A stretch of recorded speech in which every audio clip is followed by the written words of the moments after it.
came out. Oh yeah, scooter. That's not deliverance. Sling blade. Sling blade, that's what right. I said. I want some of the French fries and some of the potato biscuits.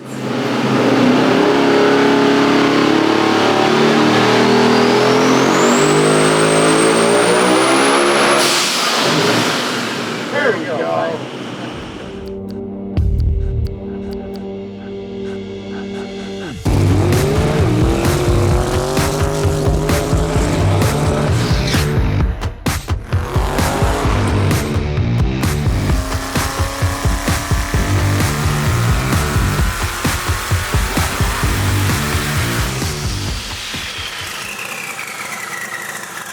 Hey, you're Steve Morris Engines. I'm Steve. This is the number 2 SML that we just got done with for Jake Rodriguez from JBJ Diesel in Idaho.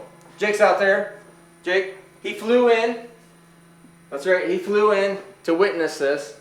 And so this is, I've already told you all this before, this is all of Jake's stuff out of his Chevelle. Is this 70 Chevelle or 71? 72. Out of the 72 Chevelle. So this stuff was all in his car because Jake had one of my regular LS engines. And why did you change the LS engine? I was just tired of putting head gaskets in it.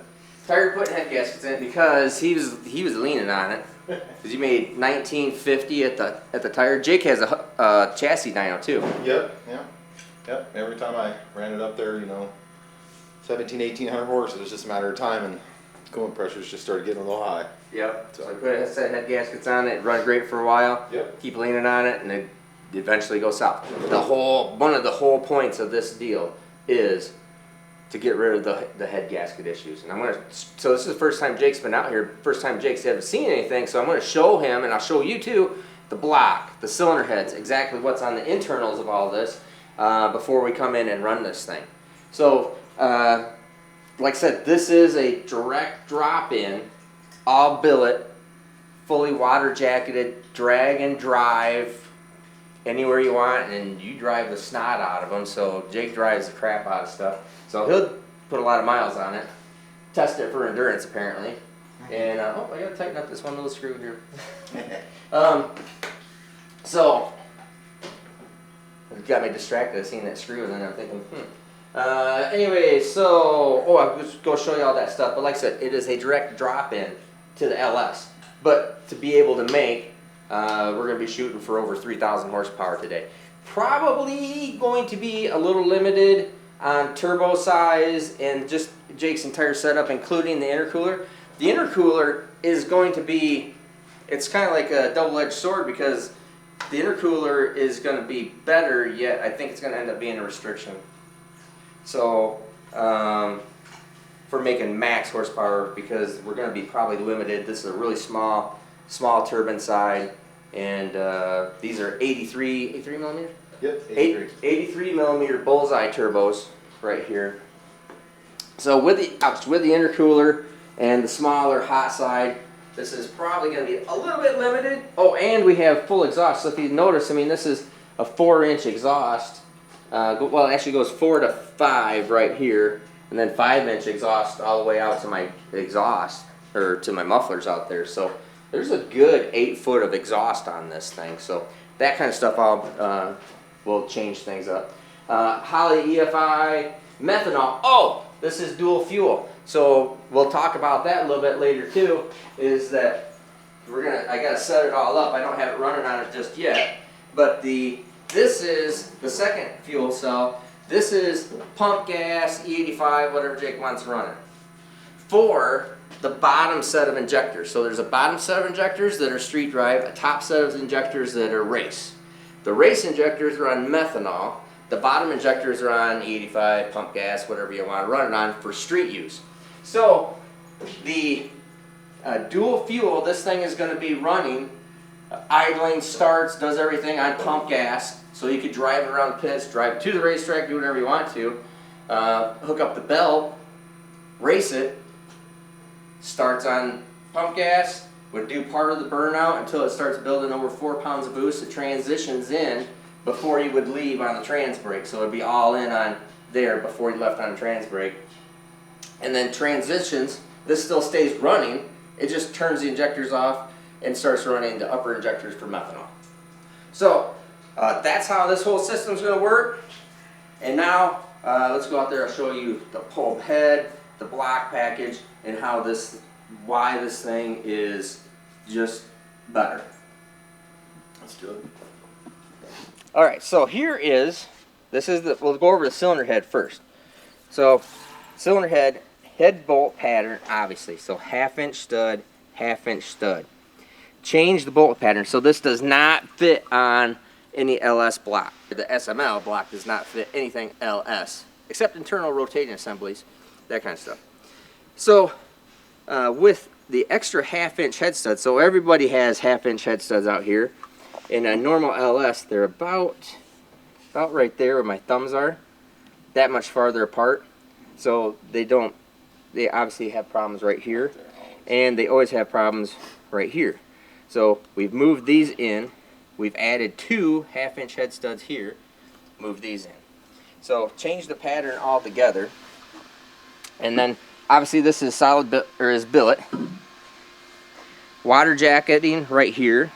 So what the water does is water goes in here, goes along this whole channel, goes up past the exhaust port and spark plug, up to the top of the cylinder head, up into this port, this port, this port, this port, this port, then comes down the cylinder head to this side right here, and then exits out the front. So comes in the exhaust side, goes over the combustion chamber, basically over the spring perch, down into the lifter valley, and then out. And then the block does the exact same thing. So now the block, here you can see all the water jacketing that's here. This is plated. So water comes in right here on the SML through this port, flows all the way across the outside of the cylinders, crosses over behind this last cylinder, goes all the way up moves over into the lifter valley right here. So this port right there crosses over behind into right there, then comes all the way across all the cylinders right there and comes out the front. Now, even if we did exceed the capacity of this, those are SMX blocks right there, right? So these are all SMLs. That's an SMX block. That had the only, well, actually I'd have to figure the math, but the head bolt pattern is actually closer on this because it's a smaller bore. Same size head studs, same amount of head studs as what a 4,500 horsepower SMX is, that doesn't normally have any kind of head gasket issues. Very rarely. Well, I haven't actually seen it, but and so that's what we have here. So even if you did have any kind of problem, there's no water that transfers between here and the cylinder head. It's dry decked. Dry decked on the cylinder head, dry decked on the block. No water transfers across there. So it does kind of make it a pain in the butt to plumb, because you got to have more lines to it, because it's not just one line in, one line out, because it all transfers across. You got to have 2 lines in, 2 lines out per side. So that is one part of it. Now also there's a plate that goes in here, obviously, and that plate covers this, completes this head stud right here. So this head stud is sandwiching a plate in here that's bolted to the side of the block. So that's all one piece deal, bolted in. The head stud goes right through there. So that's why you can't see this head stud, because the plate's missing. But why it's on the cylinder head right there. Alright, now all of my blocks here are also, excuse me, I don't want to screw this head all up. Come over on this side. These are all Cleveland Main blocks, so it has the larger Cleveland Main crankshafts. We're doing these in 4-inch stroke, and Jake's is a 4-inch stroke. I also have these in a 3.750 stroke. The 3.750 stroke crank does allow me to make a little bit better piston, a little bit stronger piston. Obviously, it's not a problem for you, especially what you want to do with it. But we can do something different with that because I'm currently only doing these in standard deck heights. Standard deck heights, standard camshaft heights. They are roller bearing 55 millimeter, not a Babbitt bearing 55 millimeter. So the cam journal bore is larger to fit the roller bearing, but that also helps us control this oil because then we don't have to put oil to the cam bearing. If it was Babbitt, we'd have to put oil to it, and that bleeds off oil pressure, bleeds off oil from the mains, from the rods, everything. So with a roller bearing, we don't have to have anything in it, and they seem to last forever. Does this have the same thrust as your SMX, the roller thrust? The one thing that I have not figured out how to do yet is put a rollerized thrust in this. So, no. And so what you do have to be careful of is no more than, I would like to see have like 70 PSI at most on the trans brake. Yeah. But most of the time you're going to have an easy stage, something that drops it even lower. Mm-hmm. But if you make much more than 100 PSI of charge pressure on the, not going down track, it doesn't matter down track, but on the two-step, it will knock the thrust bearing out of it. Promise you. And there's nothing anybody can do about it. They do that. Yeah. Not even Dewey can fix that. Right. Oh, he put himself in a headlock. Put you in a headlock. Then let's see here. So the big mains, I do everything. I don't do cross bolts. These are splayed caps that go down into the bulkhead right in here. So it's a much stronger supported area where we have that angle. If I recall right, I think I put those in on 15 degrees is where that goes into. This goes right up to the bottom of in between the cylinder bore and the outside of the block. So the strongest part right there. Is the material of the cap the same type of aluminum as the material of the block? No, the block is 6061, the T6 heat treat, and then caps are 7075. Can't remember what heat treat that is, if that's still T6 or I don't know. I'm not a metallurgist on that part. But these are, and we don't. Yours and other some other caps that we've been doing aren't anodized either, and that doesn't seem to matter either. I think the anodizing is. I don't know why they anodize them, to tell you the truth. It doesn't, just an extra process or something. I don't know. Does it make it easier, like with the main bearing being the same material, to like set the growth rate on something like that versus having like a billet steel main cap? Oh yeah. Was that one of your main reasons in using an aluminum cap? I like it for that reason, that it does maintain the same growth. The secondary reason is I don't see that the steel cap is of any benefit. Sweet. They make the nitromethane cars have aluminum caps. Yeah. They make 10,000 horsepower. They don't. Well, maybe they do. I don't think they have problems with blowing the crankshafts out the bottom of the motors. They usually have other problems, but usually blowing crankshafts through the main caps is not one of them.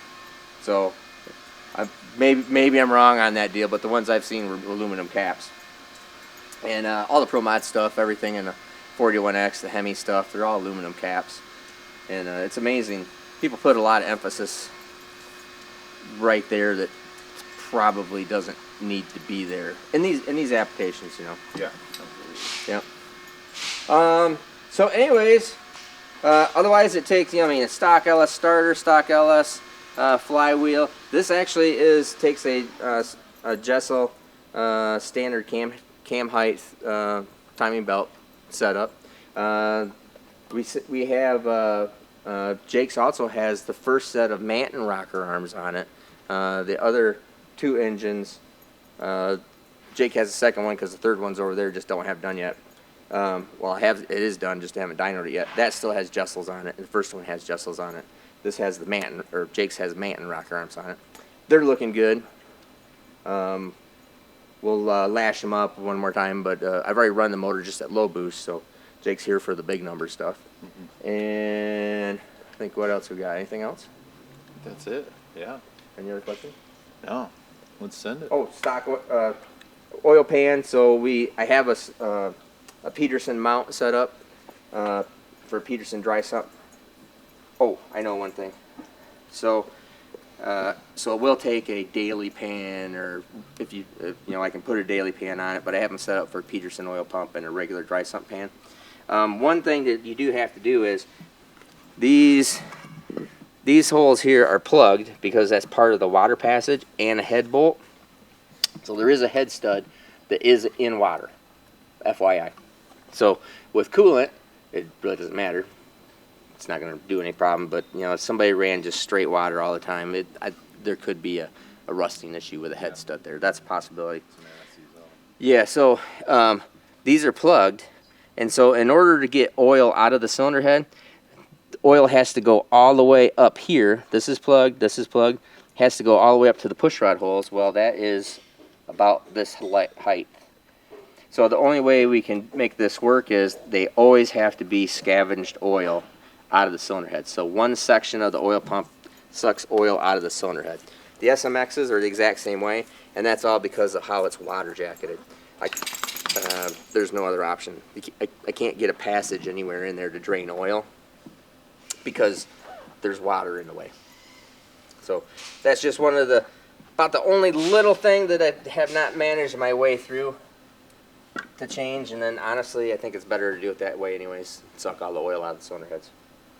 Other than that, stock header flange, stock header dimension, stock spark plug reach, so your headers, everything should fit perfectly fine.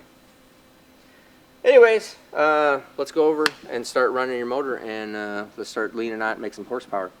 Sounds good. Let's do it. All right. Let's roll.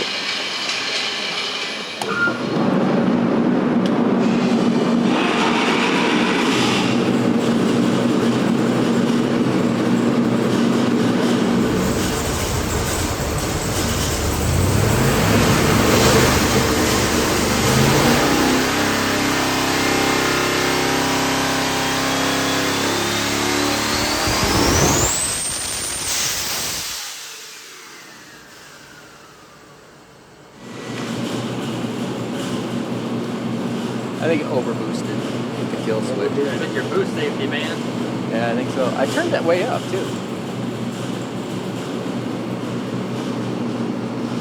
I made It was going. It was ready, man. Dyno's like, wait, hold on, I'm trying to slow you down.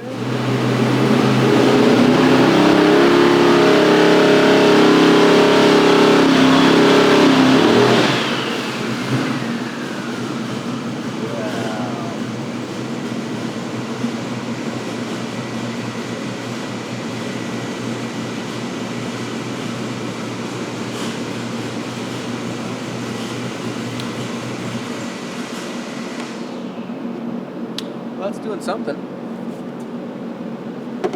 It's not going to rev up there at all. So let's see. I don't know. We'll figure it out. So I immediately just looked and seen if it was out of fuel, but it's full, so.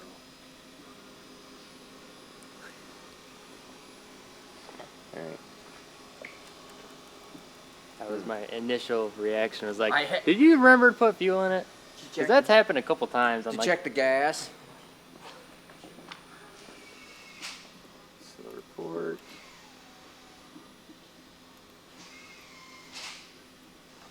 Okay, so there it's still building fuel pressure. But it kind of stopped where it shut off anyways. Okay, let's see what it's doing right this second. We'll start it back up on the, because the only place it's measuring fuel pressure is at the methanol.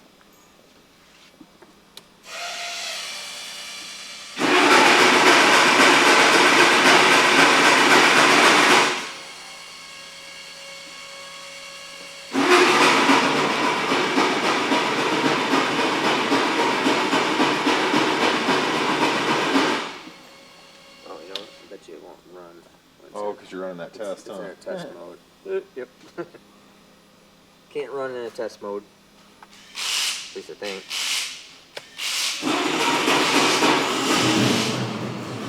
There we go. No fuel pressure. That's the problem. That's a problem. I bet you the fuel pump came disconnected. I think so. Yes. So,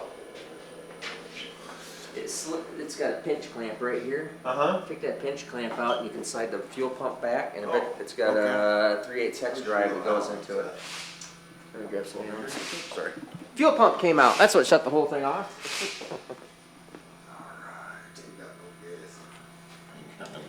That's why make the best mechanics. Dude, you've been working on that thing 3 days, he says. Got no gas in the scooter. Deliverance. I have to wait. Wait to sleep. Made me think of that though. Oh, see, that went all the way up to flush. It was Yeah, that least bolt half. was hitting that motor plate there, so it was out. Yeah, Off. all the way. Got fuel pressure now. Yes, sir.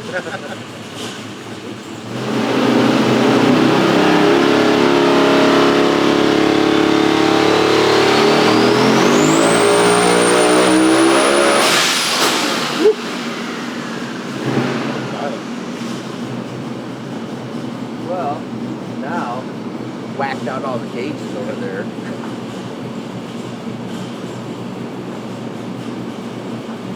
I don't know if it's gonna record right. Whoa, look at that. This is all Alright. missing. Yep. So it's we'll go in there and we'll see what caused that. So obviously it had a little hiccup there. But yeah, 3288 8300. Full send. It's a little Yeah, bit more let's- than the 3100 that we were hoping for. I'll take that. I was not right. hoping for 3100. I was hoping for more. Oh, okay. That, and let's see where we're at. That is pretty good. That is 42 pounds of boost. That is pretty nice. Oil pressure looks real good up there. Fuel pressure looks real good up there. Looks like it's probably right. It's got to be right on the edge of out of turbo because we're throwing a whole bunch of dome pressure at it from 74.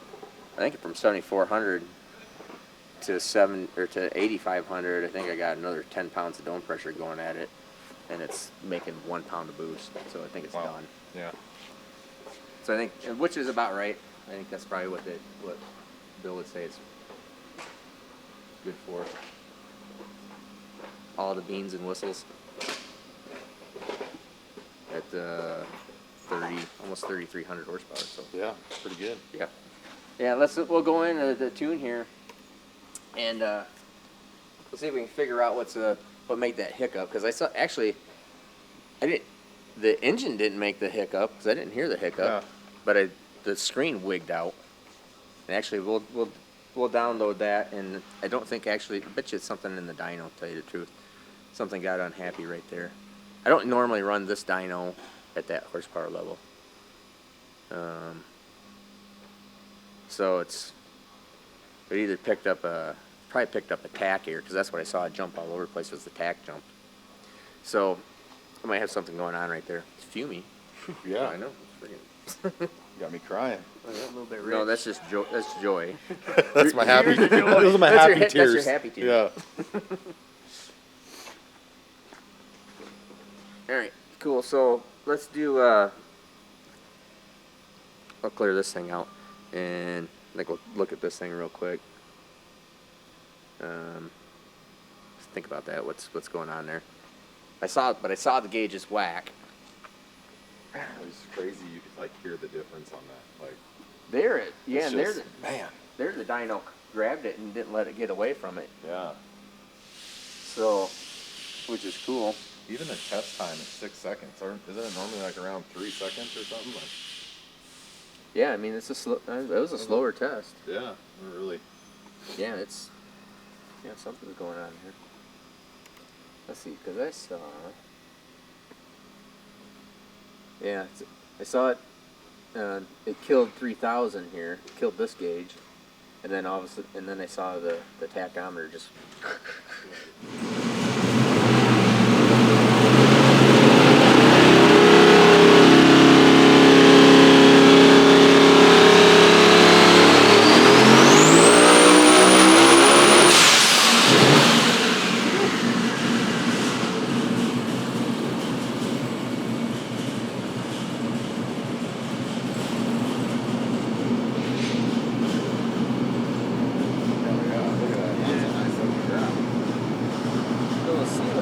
Down there. So that was back to back. So I went in there, and so I just changed some things. Actually, put a little more fuel at it. I probably put too much fuel at it, and because it really lays over right here. So we'll go in there and we'll see what's going on. I probably took too much of something out right there, but happy with the back to back there. We'll previous it. I think something obviously. Yeah, because I just took a couple of degrees of timing out of it all the way across the board. So that looks about normal, and then it just laid over right here at the very end. So we'll open up that log, but all things said and done, I mean, we'll get that horsepower back. That's not a big deal. And we're gonna go in there and take a look at spark plugs. And I think this thing is rocking right along here. Yep. Yeah, I think we'll probably make one more pull on this thing.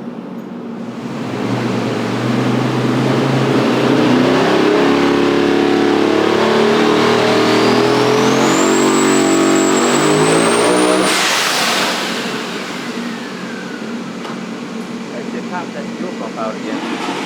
Think so? Oh my god. Pop the fuel pump out again. I thought if I went any tighter, it was gonna freaking strip the threads. I have to do something to that.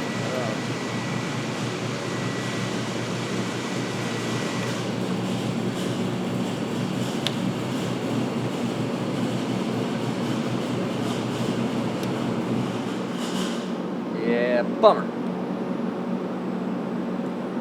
Yeah, we're too far into it now to quit, so we'll figure out what to do with it.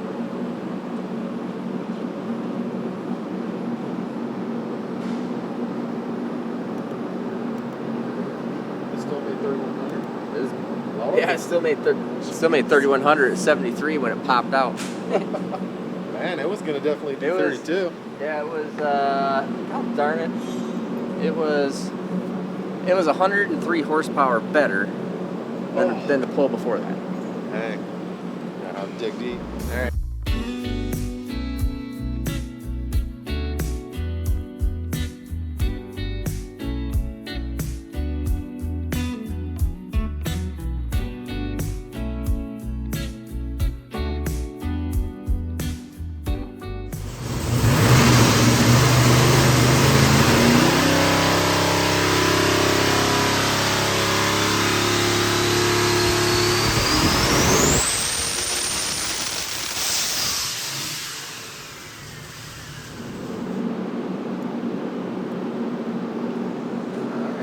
Looks right. Let's see here. So, let's see what changed. Everything still looks good.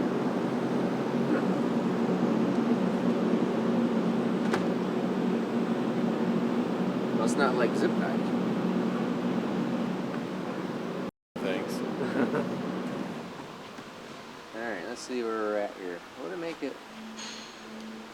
I mean, it still makes 3,000 horsepower at 7,200. It just laid right freaking over here, and it didn't lay over as hard.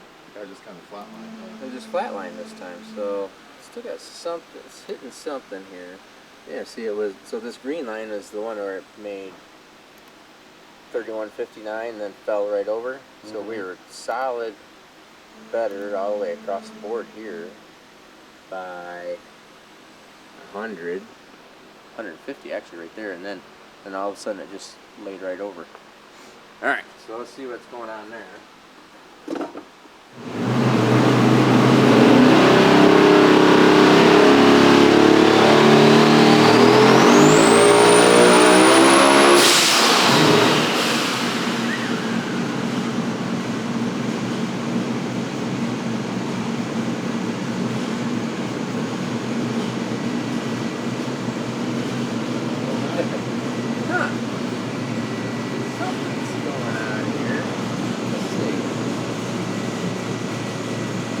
was identical.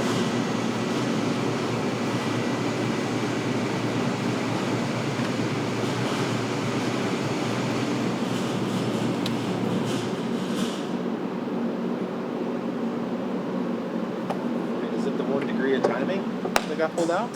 No, just put it back in there. So, 1 degree of timing? Yeah. 100 and some horse. yeah. That's I mean, it's about as identical as you're gonna get right there. I was gonna say, it's like, So, Same road. what changed here? It's better even than our 32. Let's see, if we go back to our 3200 or 3280, whatever it was. that one had a little less fuel. 3288.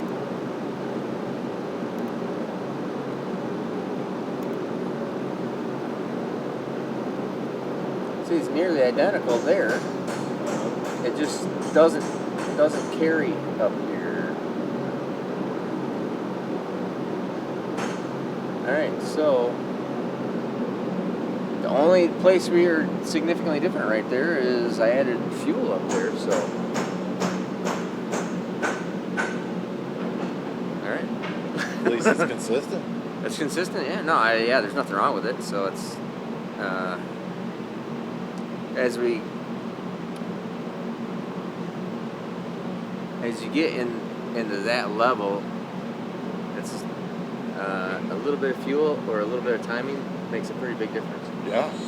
So Absolutely. I think we're just a little bit off. It's making a fair amount off. I mean, I really want it to be making a super solid 3200 plus right there, and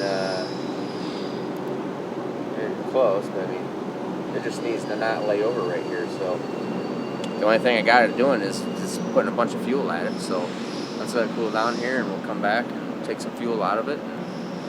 We'll leave everything the same right here. I mean, everything's great there. So you're just gonna take a little bit of fuel out of it and do the same run. Just leave it up there, the same run. Yep. It's crazy that I mean, you didn't even change it that much, but just a baby Well, change. you look at it. If we were, I gotta go back. I'd probably put. I look at it, but if it was because the numbers are so low, so at 3.3, so we're probably would have probably would have added pretty close to 10% fuel. Oh wow. Okay. Well, when you're at your air fuel ratio is at 3, I think it was 3.9, and we're down, and it's kind of running and fluctuating around 3.6. That's 0.3. That's 10%. Yeah. So, yeah, let's download it and see what it looks like.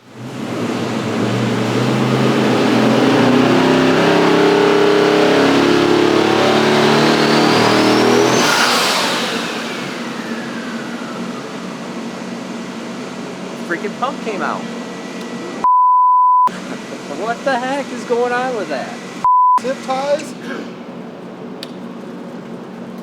What keeps kicking that out? I think we might have to fix it permanent here. Crap. Here, I'll smash it down again. Crap it down. I mean, zip tied around it. I don't know how it even came out. It was kind Can of we get it? Can we turn it a little bit so so the plate won't let it go back far enough? You know what I mean? Right, yeah. Or if we can, maybe we'll I shim can put something up. behind it. We'll shim something up. Give me a flat blade screwdriver. We're gonna have to take it off and fix it permanent, but we just want to make one more pull. Just one stupid pull.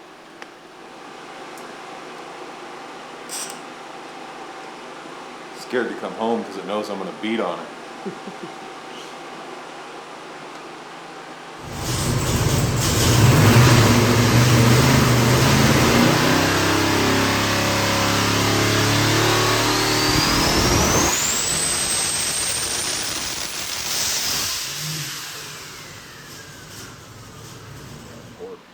Yeah, it's because basically I pulled the trigger on letting it go later, so it built up some more boost right through here. like it's supposed to. So that's why was significantly higher right here. Yeah. But I didn't change the tune-up any, it just made more boost right there. And then 31, 73. So yeah, I didn't think it's just that little bit of fuel right there. Make it, It didn't really nose over either, huh? no, it's not. No, it's definitely not nosing over right there. But let's see what that looks like compared to our previous best pull. It is altogether better everywhere except right there.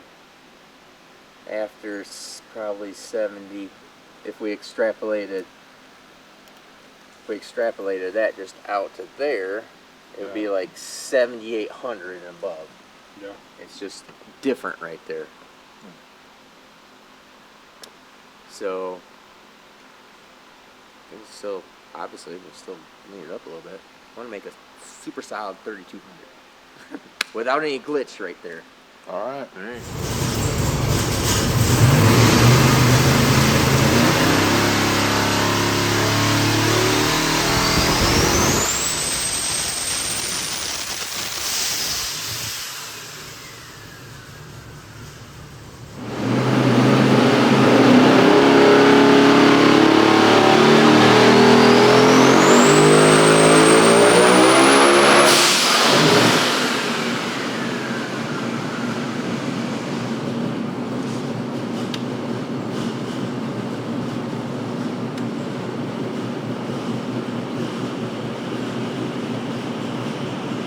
There we go.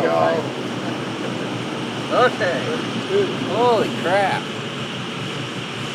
Now we're talking. Look at that port. Oh my gosh. It sounds like a diesel running in here. Oh, it So is. Kyle's bringing his truck in because Jake's got something to do too. I don't know what you're doing. Yeah. It's diesel talk, so it's like, whatever. But let's go back and talk to this thing. Okay, so finally got it back. Well, actually, long story short, we just basically now it is. It's actually 1 degree more timing than when it made that 3288.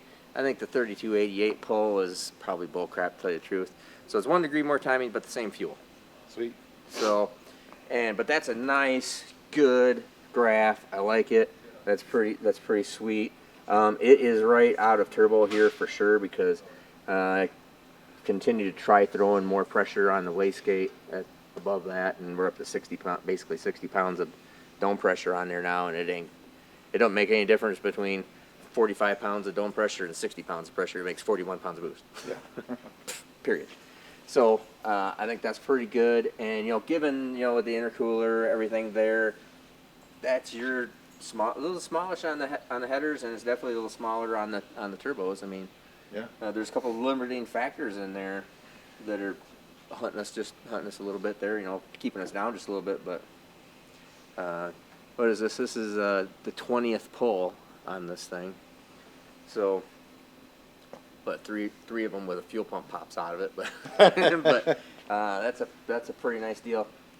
Show you here the reason why I think probably that. Not concerned about that 3288. The whole reason why we came back and redid it was because I didn't. When the dyno freaks out like this and it probably unloaded, it did something that made it do this. A lot of times it's like a rubber band, like an inertia effect. It just kind of just slingshots right past it. And yeah, jumped up there. Like when something hits a converter on chassis dyno, it just it snaps up to it and then it pulls it back down. So we'll totally disregard that. But that is a really nice looking curve right here. The blue line is what we just did, pull 20. That's pretty good. I like that. And that's a nice looking curve. And report. We are at 41. Well, it says it just tickled 42, but this gauge is about 1 psi off of what the Holly actually records. So I believe the Holly is a more accurate sensor. So it's 41 pounds of boost. Oil pressure still looks good. Climbs all the way up to 8,500. Fuel pressure is looking good. There you go. Party on. Now you can go detune it There we go. and make it slower. Oh, 2,300 foot-pounds of torque. Yeah, That's It's moving the beans. yeah, that's pretty gnarly down there at 6,800. Yeah, it's nice and broad. Torque Yeah, out. that's pretty flat right through there. Well, I mean, and we can, since we're manipulating the curve down here, we can make it. I bet you I can make it if we put all the boost to it, 40 pounds of boost at like 6,000, 5,500. We can make 3,000 horsepower there, but it'll break something. yeah. These things, I mean, this ain't a diesel engine. it ain't meant to do that. We have to RPM them to get them to live Absolutely. with that kind of horsepower. So, anyways, I think that's pretty awesome. I'm Steve Morris. That's Jake Rodriguez. Sweet. Everything's awesome. Cool. We're gonna get this thing all packaged up, and actually, we're probably you're gonna be here tomorrow. I'm flying out in the morning. You're flying out in the morning. Yep. I think we're going to before I take it off, I'm gonna pull the pan. I just want to look at stuff. I'm gonna make sure bearings look good, make sure everything's all sweet. Put the pan back on. Then we'll put it in a box and send it out to you. Perfect. Cool. All right, All right. man. All right. Steve Morris. Have a great day.